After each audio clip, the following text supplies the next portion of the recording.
Hi everyone. Myself Prasad, and I am from DigiGrad. So I think since everybody has joined, let's start the session. So today's session is about career opportunities after doing a digital marketing course, and we have a lot of questions, and we have a lot of scope in digital marketing itself, and we surely have a very wonderful guest panel here who could clarify the doubts and answer your questions on this regard. So let me just quickly introduce about DigiGrad and our chief guest, and we can go in for today's webinar. So DigiGrad is actually a tech initiative by Social Beat, and we have been Social Beat has been in since 2012, and we have been taking care of the digital campaigns of a lot of companies across India, and we have been pioneering in this for almost a decade now. So what we have done, what whom we have here is actually DigiGrad has made a partnership, made a association with BML University. So who is a pioneer in education, and who is actually ranked as the most prestigious university and one of the best by education brands of 2020 by ETH and Initiative of Economic Times. It is actually a Hero Group's initiative, and we have today Professor KJ Josh with us, and also Rachna.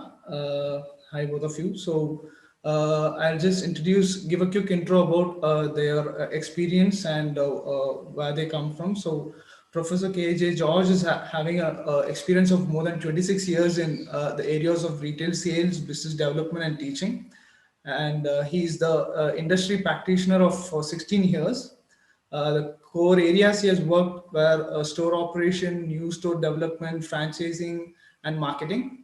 For over the past 10 years, he has worked with premier business schools across India. He has worked with Great Lakes, Gogong, Tampi, BIMTech, and School of Inspired Leadership.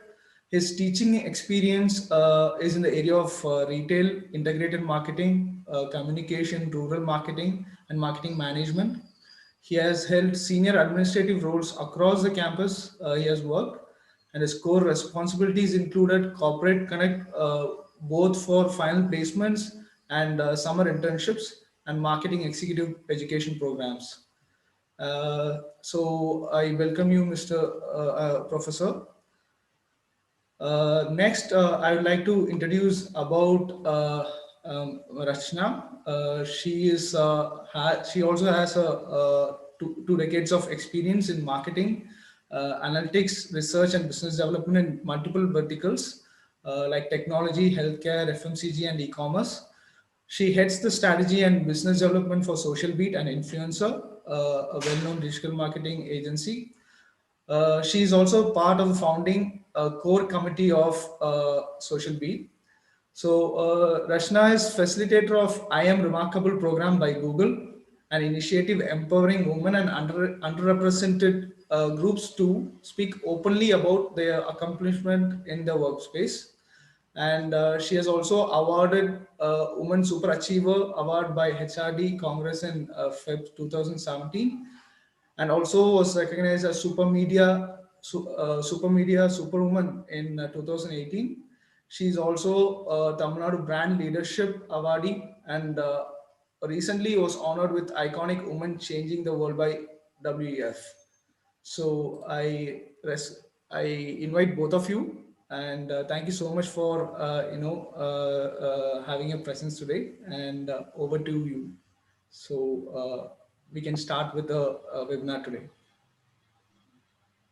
Thank you so much, Prasad, for the introduction. Thanks, Prasad. Thank you very much. I'm very happy to be co-speaking with Professor George as well today. So I guess, we will begin the session with me kind of laying out the opportunities in digital marketing out for the participants out here.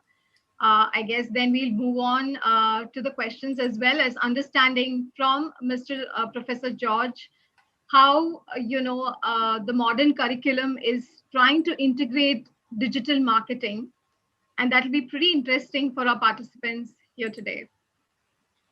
So if I can present my screen, Prasad, do I have the rights to do so? Yes, ma'am, please. Yeah.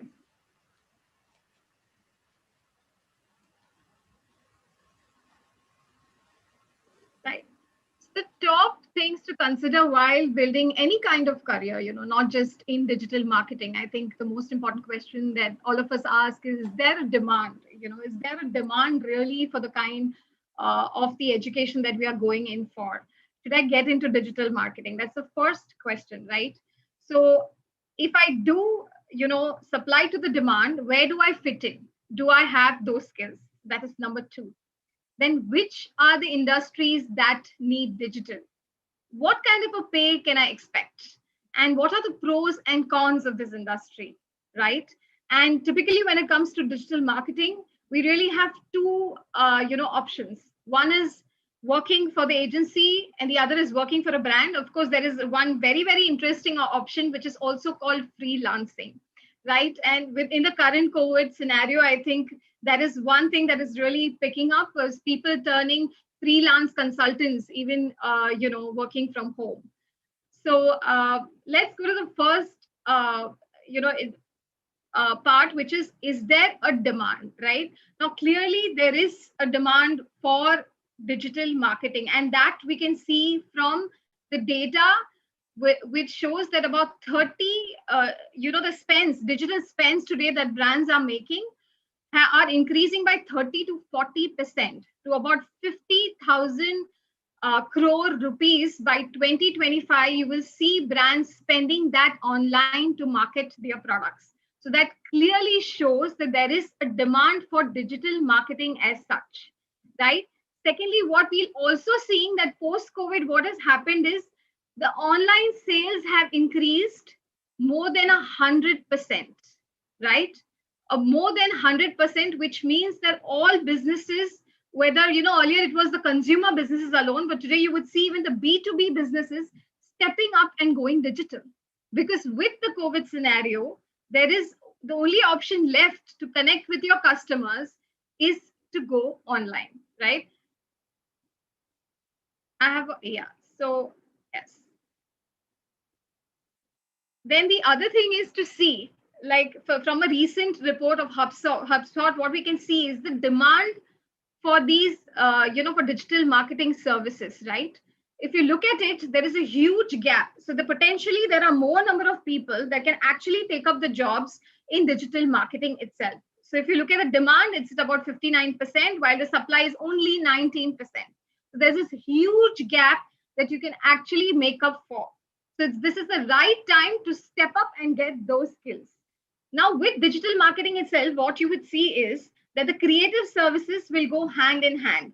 So when I say creative services, obviously any digital communication you do today is going to be visual, right? It's going to be social media posts, it's going to be videos, it's going to be a visual along with your marketing, which is your advertising.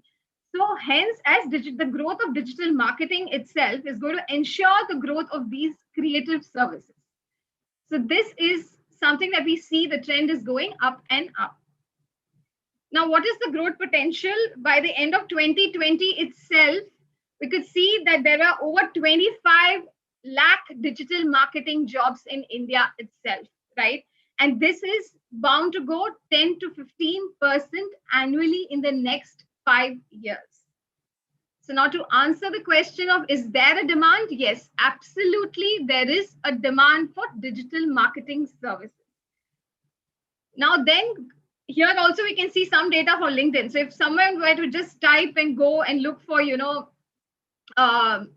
digital marketing jobs itself, you can see for social media managers and on LinkedIn alone, you will see like 2 lakh job openings right there. And in COVID, these were the jobs that were really like, going up and up, while you might have seen in other sectors, the jobs really were falling. But this was a sector where even brands which didn't look for having anything to do with digital realized that they needed a digital wing, or they needed to outsource, their marketing, their online marketing outside of their brand, a company. Now, what are the kind of industries that basically need digital, right? So first is the consumer sectors. So what are your consumer sectors? They're your healthcare sectors, your financial sector, your FMCG, so on and so forth. So you can imagine a PNG, a Himalaya, a Mahindra Bank, all of them being your consumer sector. So that is one place where there is a demand for digital. Then comes startups. So now when you look at startups, these are sometimes purely online companies like Big Basket, your Bank Bazaar, your Khata Books, so on and so forth. Quite interestingly, what I have also noticed is a lot of FMCG first companies have also started coming into the market.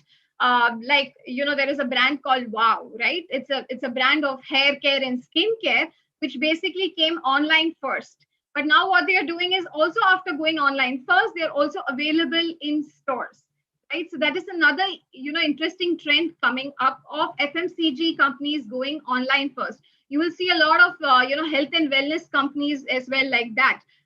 So an interesting company would be Mind House, which is a company, an app which trains in yoga and meditation and so on, right? So these are the startups which are again online startups where the demand for such jobs is aplenty. Then, like I said, it's just not the B2C. Now even B2B companies are looking to go online. So here you can see, these could be your SaaS B2B companies like Freshworks and so on. There could be other B2B companies also, which could, basically be, a real estate company, which is not really selling to a consumer, but selling to the businesses. Even those companies today are using, the online medium to reach their customers. Then comes a digital agency. So I come from a digital agency. So this is, companies like Social Beat, right? Or Group M.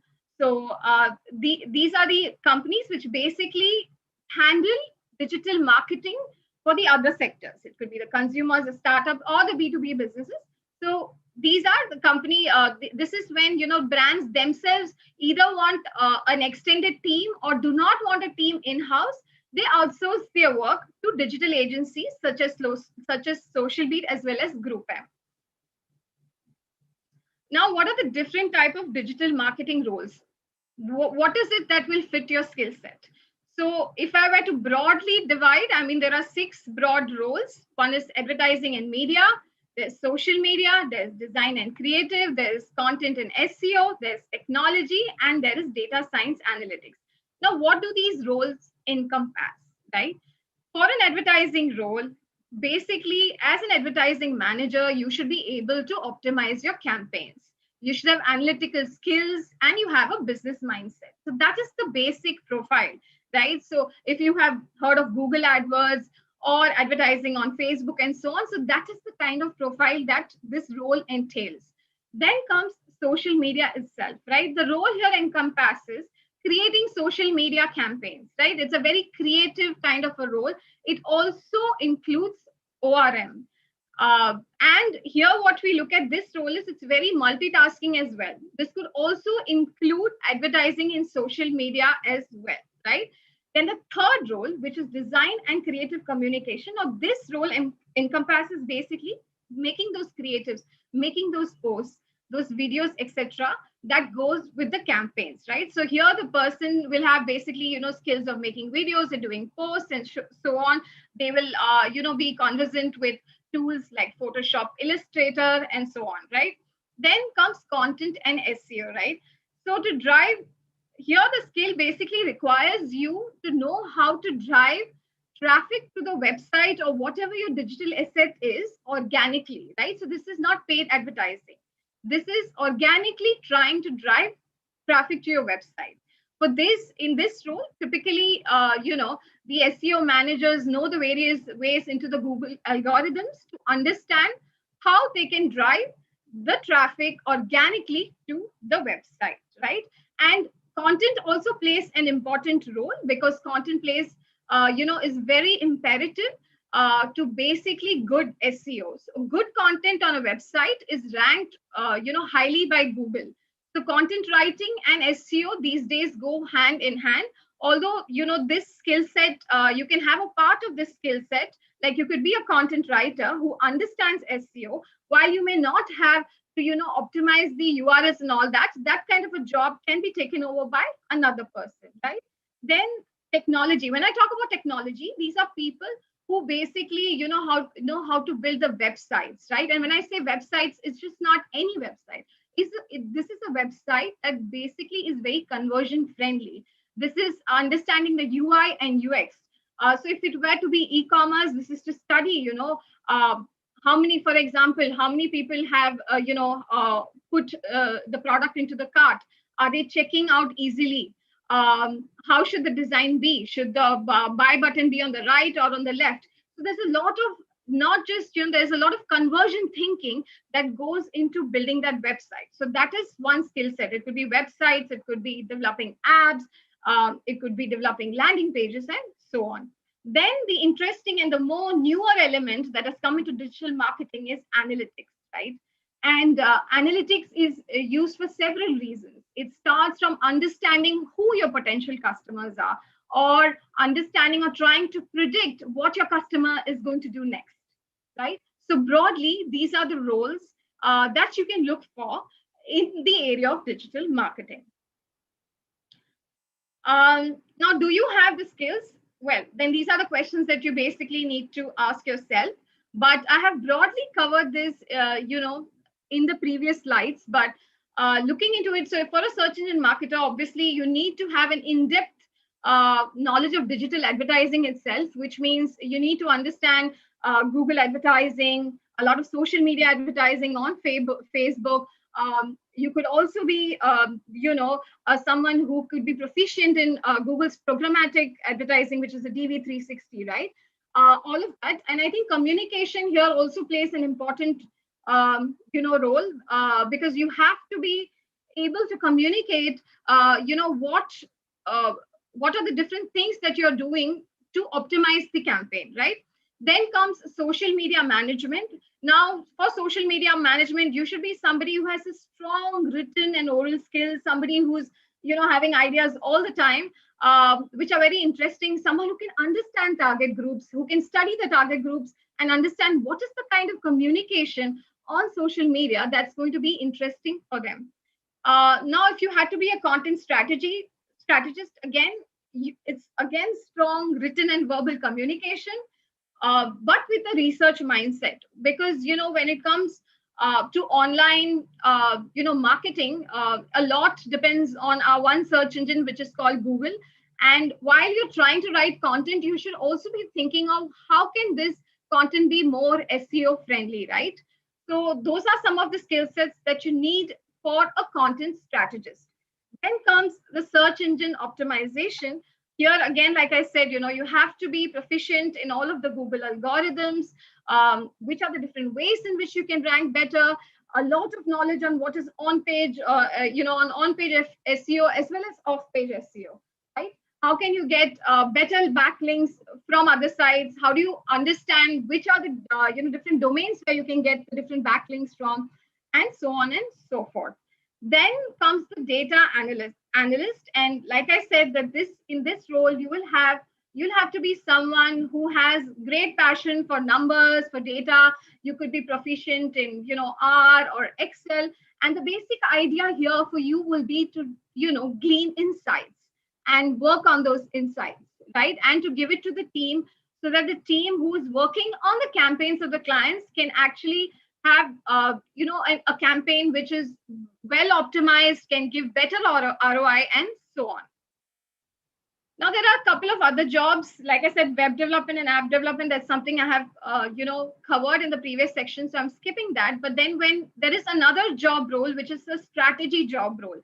Now a strategy job role basically is someone who is capable of doing business understanding, which is like putting himself or herself into the shoes of the client and understand their business problem, right? And after understanding the business problem, this person has to have an overview of all the digital marketing services that are available and decide in, how much of each of these or which of these need, to be taken into consideration and then be able to create a plan for the client, saying that, these are these are your goals. um, for this goal, for example, if there is a certain conversion goal of, say, I want to sell 150 products, or I want to reach 1 million customers, if these are your goals, then these are the digital marketing activities that we shall do for you to attain that particular goal. Now this requires a strategist requires for someone who understands all the aspects of digital marketing, right? At least at a level of devising a business solution. You may not have to sit and execute it, but you should be able to devise a business solution, a digital solution for the client. Then there are other generic roles like, your HR, your accounting, your admin. They are not any different, from other industries. Now, when it comes to sales, so I'm a salesperson for Social Beats. So pretty much, I think beyond understanding the services that we sell, the most important thing is networking. So you have to be a person who's able to network, and more so very conversant in online networking these days, which is to be able to use platform like LinkedIn, right? So that is one. Then comes the influencer marketing professional. Now, influencer marketing professionals just to give you a background of what influencer marketing is, I mean, most of y'all might know what influencer marketing is, but influencer marketing is to be able to, this is when you leverage the online, thought leaders in typical space, different sectors. Like there could be thought leaders in fashion, they could be in travel and so on. When you basically leverage the thought leadership and leverage these influencers in these different sectors to kind of gain word of mouth or promote, the products or services of your clients to mass amount of people. So that is what influencer marketing, broadly is. Now, what does an influencer marketing professional do? Now, an influencer marketing professional is basically somebody who understands what the brand's goals are, what is the campaign that a particular, client, wants to execute. So for that particular kind of campaign, what are the kind of influencers that can be leveraged? Once these influencers are leveraged, the identified, the influencer marketing professional basically, connects with these influencers, talks to them or gives them the brand guidelines and the brand campaign, and figures out if they want to join the campaign, and then finally negotiates with them, right? So a client will have a goal, a campaign, and a budget, right? Which an influencer marketing professional should be able to communicate to the different influencers.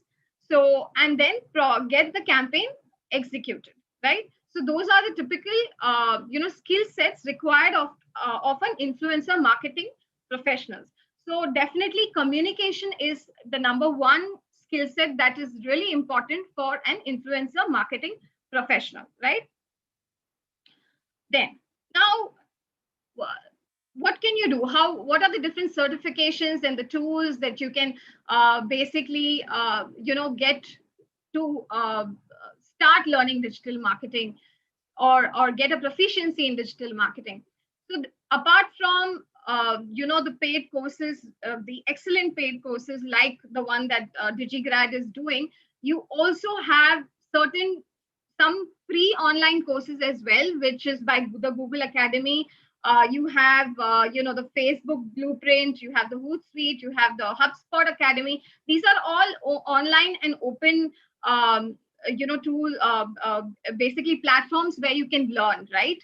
So some of the certifications are free, some are paid, but at a greater level, my most favorite would be the Google Academy. So that is something, if you have never got into digital marketing, even before you want to start a course, I would say that you can just go to the Google Academy once and try to get a brief idea of what it is. And then you should, maybe look at getting onto a digital marketing course immediately, because that will kind of build your confidence that you're ready for it. A lot of times what happens is there's an apprehension that we have before we take on a study or commit ourselves to a study. For example, when we are working or when we are studying something else, then you have to make the time and the money.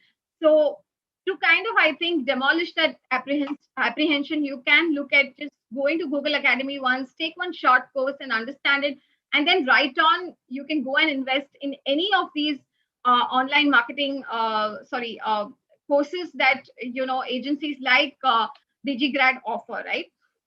So that's that. And then there are tools also, like for each kind of skill set, there are different tools. So if you were doing, for example, your website, you have the WordPress, you have Magento, you have GoDaddy. If you're a content marketing professional, then you have tools like the SEMrush, you have BuzzSumo, uh, right? And then when you want to study, website traffic, you have Crazy Egg and so on and so forth. So there is a lot of content available, both in terms of platforms that offer you education, as well as freely available tools where you can start off, right? Now, moving on to what are the kind of pay scales you can expect once you get on to a job, right? So, keeping freelancing aside, if you were, for example, joining a digital marketing agency like us, the base level of a specialist role would be somewhere you can make between 25 to 30,000, and a manager can make up 45 to 50. A senior manager could make even 75,000, right? AVPs make about a lakh, and general managers, EVPs, can make up to even 2 lakhs, right? Now, given in terms of the cities, right?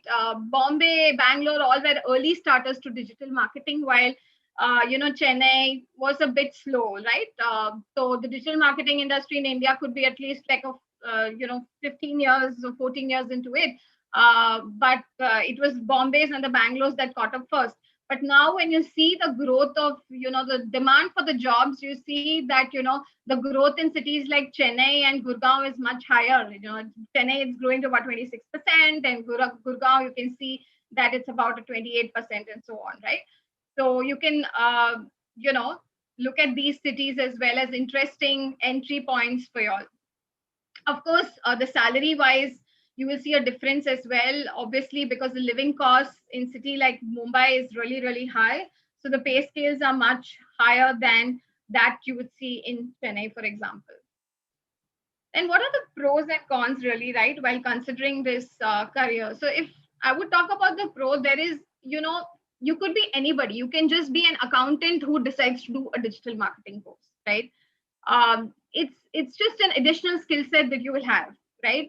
It is very easy to even switch to a digital marketing career. I don't think, if you did like a 3-month course at, DigiGrad or any of these institutes, you are fairly ready to get an entry level job. So it's an easy switch.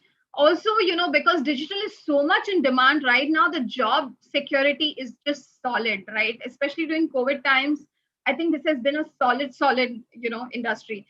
Then the fourth is you can work remotely. Now it's been more than 11 months or close to 11 months since I've been working remotely, right? So it's been quite easy, because all you need is your laptop and an internet connection, and obviously a quiet room.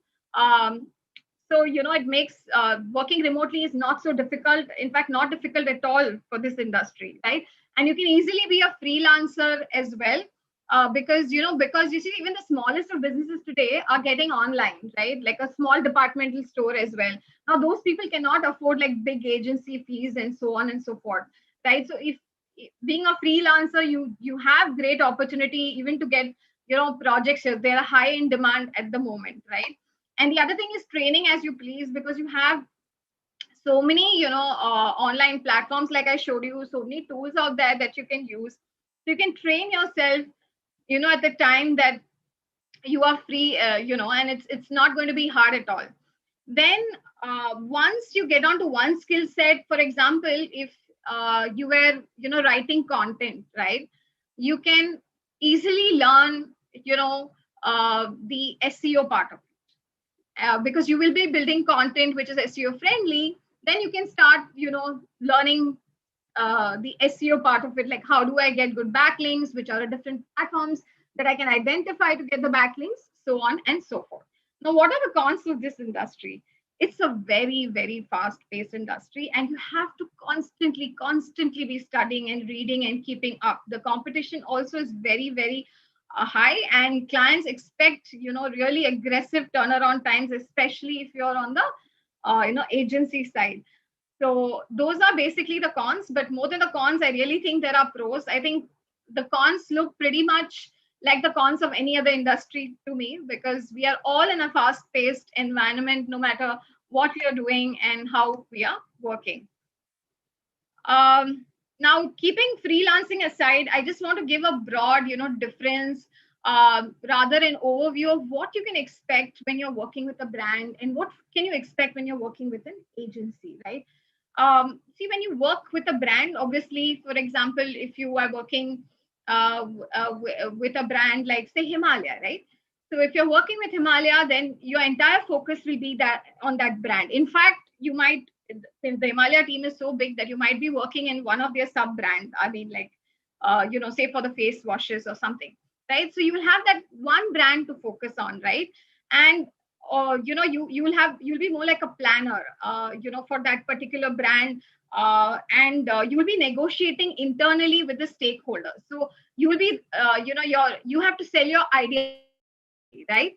And what you will be doing is you'll be managing other agencies outside. See, most brand teams, especially when it comes to digital marketing today, not everything is, not all brands have, teams inside, because outsourcing work, it works in two ways. One is, the kind of experience that you need. Digital is fairly new. Getting a perspective of how, getting an expert's way of doing it would be better, so you outsource it. Second, even cost wise, it is very much affordable for brands then to hire people on their payrolls. They would kind of, give it outside. So if you are on the brand side, then you will be managing agencies if it's a huge brand, right? And like I said, when you work with the brand, your focus is just there. Now, when you work on the agency side, what is interesting to me personally is that you get to work with multiple sectors. You get to work with, different kind of clients. Yes, but it's a very fast paced kind of work. And here, your skills, your negotiation skills basically work with the clients and not so much with the, internally. So you actually become a part of two work cultures. One is the culture that your agency has, and the other culture, and the most important culture that you need to blend into, will be your client's culture, right? So it's like two things that you will be a part of, right? And you have to be very cognizant in making pitches and presentations to your clients, right, on a regular basis, right? And the other thing with digital is, because a digital agency's job is well defined, they have to be, you know up to date with the latest trends and developments, right? Whatever goes on with digital, right? Now, fairly, there are these both thing. I don't think there is any particular choice that I would say one needs to go. It all depends on what your personality is like. Some of them want to be really focused on one thing and take it forward, while others want to, experiment. I think most younger people probably want to experiment in different sectors, work with an agency couple of years, and then maybe specialize and move towards a brand. So that's sort of the trend that I have, vastly noticed. So I'm going to come to the end of, my presentation, which has pretty much covered things like, you know is there a demand for this? Yes, there is a demand, clear demand for this. What are the different roles here? Well, I've kind of showcased the different roles. Do you have the skill sets? So I have indicated what are different skill sets you need. What is it can I do to get educated in this field? So I think I have covered the platforms, and I have covered the various tools that you can basically be looking at. And obviously, then other things like pay scale and working between a brand and agency.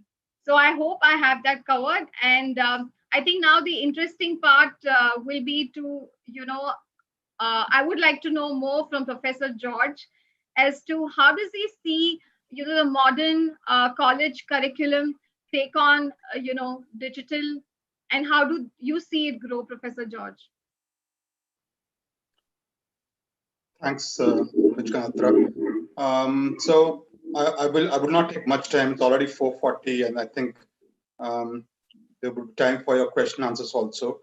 I don't know what age group the people who are listening are, but I think if people who are right now in college or just passed out a couple of years back would understand this, and people who are would have spent about, say, were in college about 10 years back would see the difference about what I'm talking about.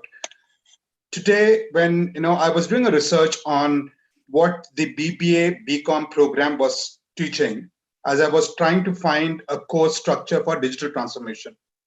Now, I found that structure for digital transformation, and as I was going through the course curriculum, I realized that 65% of courses, what was taught in a BBA BCom program, had some sort of digital transformation in that.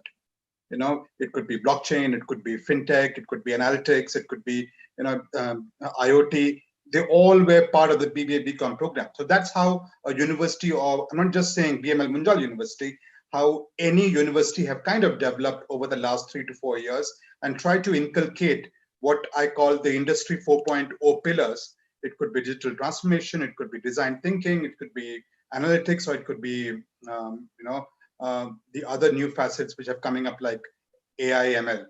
Now, Ms. Ganatra talked about the fact that when you're on an interface, you would like to know how comfortable the customer is to click on a particular button on the left or right. Now, that is where I feel the interdisciplinary learning come into the picture. Today, a BTech student in the university is taught psychology. He's tried to understand what the human mind is looking at. I still remember I have a retail background. 15 years back, none of these was there. And we had the simple concept that when we enter the store, our first instinct is go towards right. When we open a newspaper, our first instinct is read what's on the right top. So all the major news is to come there. So these were all physical researches done using psychology, using sociology. So all this interdisciplinary concept have come into the picture. If I don't know how many of you would have watched the movie by Mel Gibson, which says "What Women Want," and in that he's an ad agency guy, and in his mind, one fine morning he realizes that he can read what the woman is talking about, and he's a ad agency for women product, and this guy zooms to the charts as he's making all the ads which the person want to see. Now, I think that's exactly the time we are in. It's about how fast you are. So what are the kind of jobs for tomorrow? You could be a tailor. When I'm saying you are a tailor, is it that you are stitching clothes? No. All the men in the group, and even Prasad won't remember the last time he would have stitched a trouser or a shirt, right? But maybe for the women, they are still there because there's more design options there. So who is the tailor? The tailor is a guy who is going to make something specific for Ms. Ganatra talked about how we are going to design and strategize things which exactly a small bunch of customers would want. Things are changing so fast. There was a time.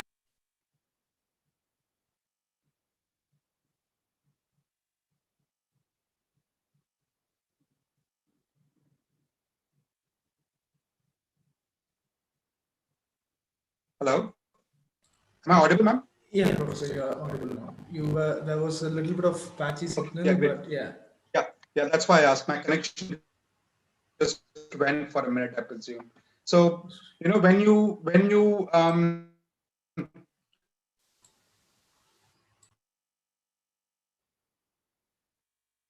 we can't hear you. Can you hear Yeah. him, Prasad? No, um, we can't hear you. There is a little bit of. look at today's this concept product. You're looking at a particular product on their website. Suddenly, you see them all over your screen. Why does that happen? That is because even e-commerce companies nowadays ensure that what you are seeing multiple times goes to their warehouse, to the nearest warehouse you are. Because if you are seeing one product, say that tomorrow 9 o'clock, the other says by in 7 days time, all the business help people, ramp up their business fast. And that's why it's there in the curriculum. When I talk about in outreach sessions for class 12th, class 11 students, I say that AI, ML,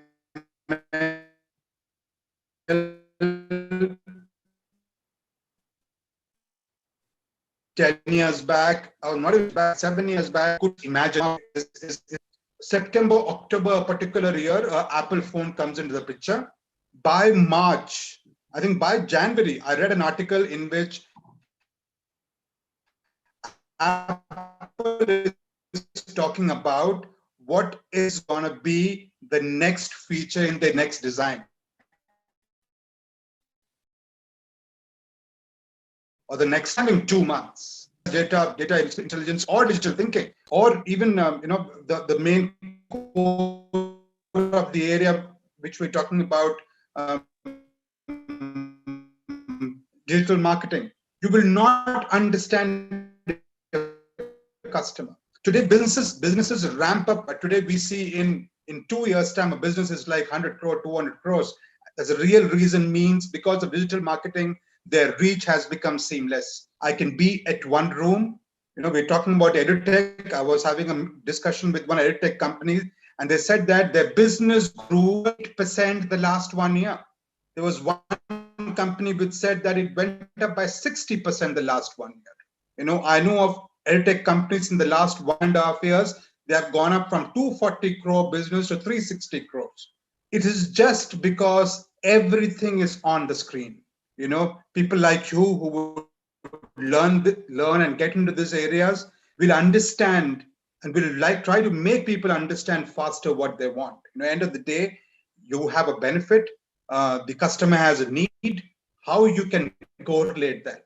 And I would say that people who are in the area, ma'am said you are an accountant, you can become a digital marketing guy. Anyone can become a digital marketing guy.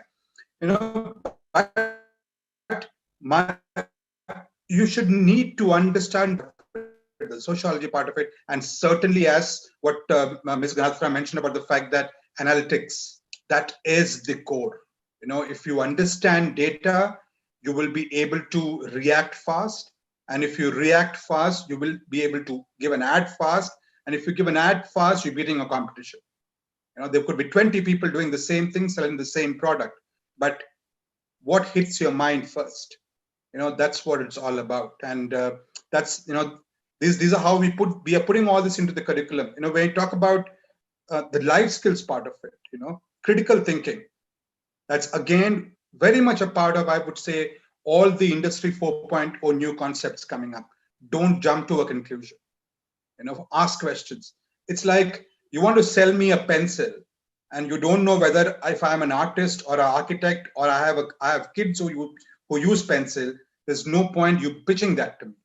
But if you ask me questions and you come to know that, okay, George is an architect, George is a sketcher, George has 2 kids who are in class 3. I need a pencil, right? So I think these are the ways in which we are trying, by being interdisciplinary, by being interdimensional, by getting life skills of critical thinking, how to negotiate. All these areas are part of the curriculum. And the most important part when it comes to any education, and I would not say it is just a digigrad or a digital marketing area, is about how experiential you get. And that's where your capstone projects, where your live projects come in. You learned something in the classroom, you went and put that into the industry scenario. Suddenly, trust me, you will feel so happy seeing the result immediately coming out. Or you're working for somebody as an intern and that person says, dude, my leads went up by 30% yesterday. So this is where learning kind of meets the industry. And I have been lucky enough to be a part of the discussion forum with Digigrad and Social Beat, and that's how they think about it. How you learn and you implement that into the industry faster.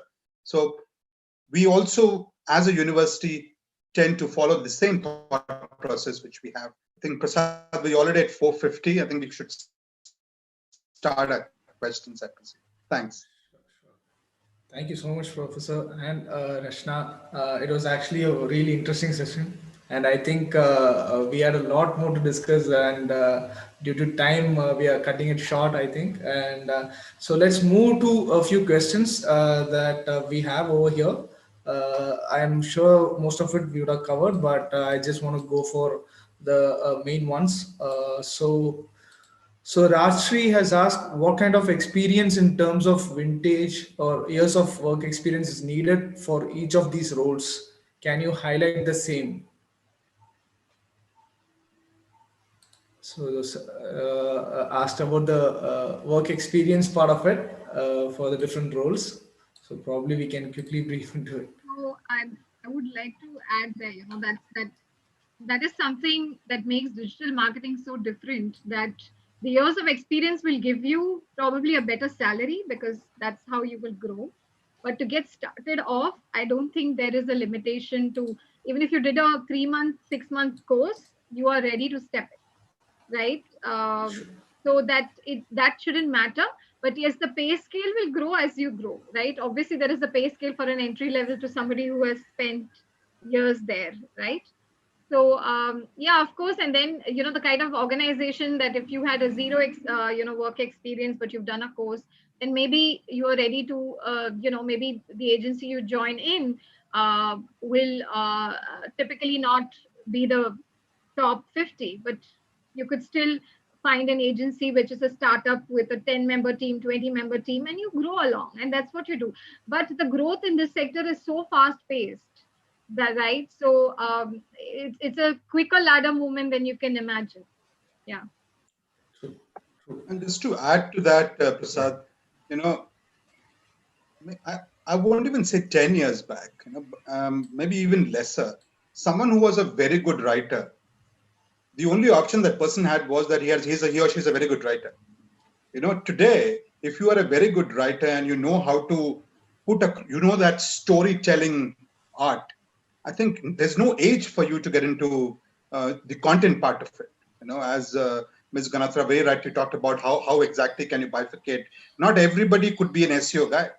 Not everybody is an analytics person. But if you can weave the right kind of story around a product, till now you could be a CEA. From tomorrow you could be a blogger. You could be the person who is writing and trying to convince somebody to buy a particular thing. Um, just a quick example, about 12, 13 years back, I see an article in the newspaper which said on a Sunday that the highest germs is in the kitchen. And I was kind of surprised where this article came in. After two days, I see a product launched by Dettol, which they mentioned that it's for the kitchen, right? So that's how you kind of influence the customer. And if you're a good writer and you can convince people to at least go and try it, that's half the battle won. That's well said, actually true. And compared to the traditional, time and ladder it takes, right now there is like you both said, when you have the passion and the right means, you can achieve it. That's right. So I'll move on for the next question. So most of them are again the same on the same lines actually. So one has asked, recruiters have completed my program digital marketing course, but I'm looking for a job and recruiters are not replying. Can you give some tips? So Yeah. what? So there are tricks and tips for everything in life, right? So make your resume can be really interesting out of the box. Send a video link. That's Try true. doing something different. Show your campaign skills, right? Uh, I take great pride in telling people I write my own blog. I write a movie blog, Yes. for example. So how do you become more interesting? And see, in the process of becoming more interesting, there is a lot that you will learn, along the way. So put your passion out there. If the recruiters are not calling you in, you will just do something out of the box. That's true. That's true. Uh, Anything to add on, I Professor? think if you're, as Ms. Ganatra said, that if you are sending it to a particular company, just study their last 1 month, what they're doing in the social media. Put your ID, make an Excel sheet about what they're doing or what can be done, and what, as per you, could be the impact. It takes time for some things to happen. As you said, that I think That's the reason there is a gestation period word which came into the mind, into the vocabulary. That's the reason for it. And you need to, doing the course is halfway done. You have the knowledge in your mind. And if you, again, if you look at something called as the Bloom's taxonomy, it says that you remember, you understand, that's the basic part of it. But the most important part is, can you analyze and can you apply what you have learned? And the last part is, can you create something? That's the pinnacle of Bloom's taxonomy, or the learning part of it. Show people that you can at least apply and analyze, and if you can show that you can create, trust me, people will sit up and listen to you. Right, that's Truly, 100%. truly very interesting, point out there. So whatever Yes. your learnings are, create that, and whether it's a website that you built from learning something you wrote, right? And that what is truly brings out your passion, and shows people that you can actually do it. It's just not the code. Very well said, Professor George. True, true. I have one more question. So, yeah, probably this will help you summarize about the webinar also. So, what are the things I should look at when choosing a course to start a career?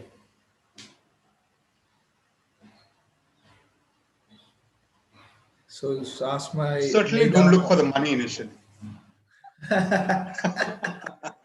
This, and trust me, people, I say this to my MBA students also, uh, close your eyes and think, do you want this to do for the next, you guys, if it's a younger lot here, a generation gap is only 3 years for you people. My time, it was about 10 years, a generation gap, just close your eyes and just think, can you enjoy doing this for the next 10 years? If you feel, yes, I'm going to love doing this, go ahead and do that course. Post that, trust me, I know Prasad rightly used the word passion.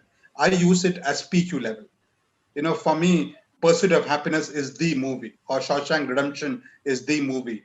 Why so? Passion is the word there, and if you have that PQ level, trust me, the salary details which Ms. Ganathra showed on the presentation is immaterial. Suddenly, the 2 lakh which you earn in your mind will feel like 10 lakhs, and that's the space you should get into in life. No, sorry, I'm not trying to be judgmental that you run after money, but absolutely it's important. Am I doing this session because I earn money in life? Absolutely, I am. But I may have left a particular job and come here because I felt this was more refreshing for me. That's where I was coming in. I'm sorry I barged in, Ms. Ganatra. I think you can Absolutely put your. not, Professor George. You're to the point. I would also like to add, right? So, when you're looking at the different digital marketing courses, like you would do to any product you buy today, you should be researching on, what the existing students, past students have got out of it, right? And it's not very difficult today to read the reviews or to basically understand. A lot of digital marketing, institutes today give you a free session in the beginning, right? Which basically introduces you at what digital marketing is and so on and so forth. Also, a lot of these institutes also give you a fair idea about who is going to be tutoring you. So research upon those profiles, right? Who is going to be my teacher? What is this person doing? So on and so forth. And obviously, there are counselors in these institutes as well who will be able to answer your questions in depth, right? And as Professor George said, look at the money. Yes, you look at the money for sure, but also think of the return on that investment that you're making, right? So not all, cheap or expensive courses are really justified for the kind of price that they would be at. So your research that you need to do, like I said, research the students, research the tutors, experience the quality of service. So get a free class and try to see if you can take it forward, right? So those are some of the points that you can be looking at. Great, great. Thank you, both of you. And I think the questions are coming and all are on the same aspect. So I have a question because some of the times when I talk to people, I hear this a lot. So especially after this, pandemic, there was a lot of jobs that were gone, and people who wanted to, they took this time to see whether they are passionate and they want to change. But when it comes to a person who is from a fresher or has a beginner level of understanding or experience, they seem very easy to try this option. When we have like people who have more than 5 to 7 years of experience, there is a little bit of fear factor in them whether they'll be able to do something and probably come to the same level which they were in the previous. For example, 10 years as a manager, then should they start here again? So what do you say for the, because they are mostly on on two minds, on cat or no all situation. So how do you what is the suggestion you can give for them? Because I truly can't from my age and experience. So that's what. For example, if there is a brand manager working with one of the FMCG companies, right, who is looking for the to get a digital marketing course right now, and then there is apprehension, like you say. See, there what it matters is you call it enhancement of your skills. I don't think it's any different, right? Like Professor George just spoke about all these psychology studies and so on and so forth on understanding consumer behavior. So all that at the base is the same, right? Yes. Digital is just a different way of doing that marketing and all of it. The base level skills, the approach is always the same. It is again to understand your consumer, find out where they are. Do they go on the right side of the store, or are they clicking on the left side of the button? It's one and the same concept, but it's a different medium. So that is what it is. Right. That's true. That's true. And I think, and the most I think how life has changed over the last say about 4 to 5 years. The best part is the risk is less because you don't have to leave your job to learn now. I think my college days, you could not. There were only very few. Maybe I remember Delhi NCR, there was IMT Ghaziabad, which was giving a part-time MBA, and we could go on a Saturday, Sunday. But it was tough. It was tough. It's not that you are sitting at home. And I would say the risk is even less if we are getting into Industry 4.0, because if someone is going to be relevant, even in the worst kind of scenarios in a business, would be a customer outreach guy who can sit at home and do his job. I would say that someone who was relevant to a business, who was working digitally, would have lost his job the least in the last 1 year. Professors like me, professors who could not teach online and were not able to reach out to the students while teaching online. I know of profs, I've heard feedback who were like 9 out of 10 in the classroom. Suddenly online, they were 2.5 out of 10. That's where the problem lies. You need to make yourself relevant in all times, at all places. It's like a cricket match. You are a best player not just by playing in India, but you should know how to play in the seaming pitch of England, in the bouncy pitch of Waka, or maybe the all dusty, spinny pitch of Sri Lanka, Bangladesh. That's what makes you the number one or the best among the ones. So, adaptation. And as Ms. Ganatra said, I'm exactly finding the word, but I think somewhere around adaptation is there's no risk at all.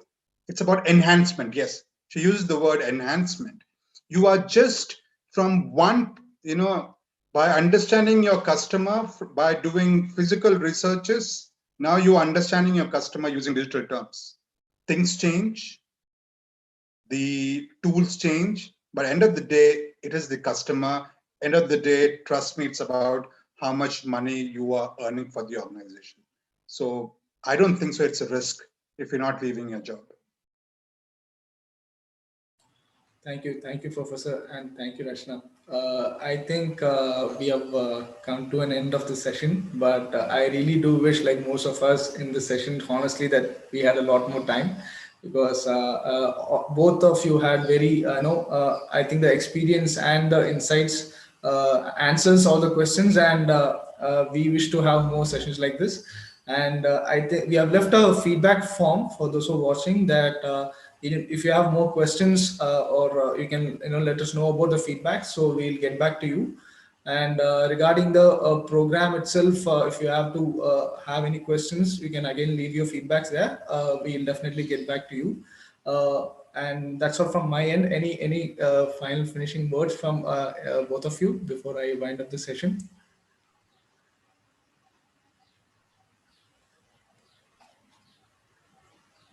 Thank you so much for having me over, Prasad. It's always a great feeling, to be a part of DigiGrad in every which way I can. Um, Definitely. always looking forward to influence, growing minds and hoping I make their life easier. So thank you Definitely. so much. My pleasure, my pleasure. It's our pleasure all the time. And it's the same goes to you also, Mr. Professor, because it was a very wonderful session. And I think there is a lot more we can also learn from this particular session. And if there is anything from the feedback, we'll definitely let you know. Sure. I think that's for the day today. And Anything, Prasad? Any question to be answered? Just let me know. I just hope that everybody has a good learning curve. That's important. Yeah. definitely, Thanks. definitely. It was a Thank you so much. pleasure, Thanks a lot. Mr. George, Professor George. It was a pleasure to be co-speaking with you. Thank you so much. Same here, ma'am. Same here. Really, Thanks, Ms. really. Ganatra. Thank you very much. Thank you, both of you. From DigiGrad also, we are very grateful that we had both of you here today for the session. Thanks. Thanks, Prasad. Thanks a lot. Thank you. Thank you.